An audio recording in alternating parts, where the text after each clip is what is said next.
Hello and welcome everyone. Today I'm going to show how to get a refund on HBO Max. To get a refund, what you must do is contact the company you pay for your subscriptions as refund policies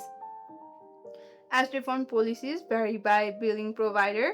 Firstly, find your billing provider. Open the HBO Max app, go to your profile or settings and select subscriptions.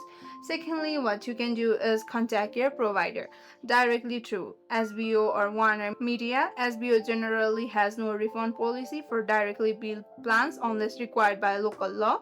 However, users on forums have reported success in getting refund or technical issues or accidental charges by being persistent with customer support. You can submit a ticket or start a chat using HBO Max Help Center.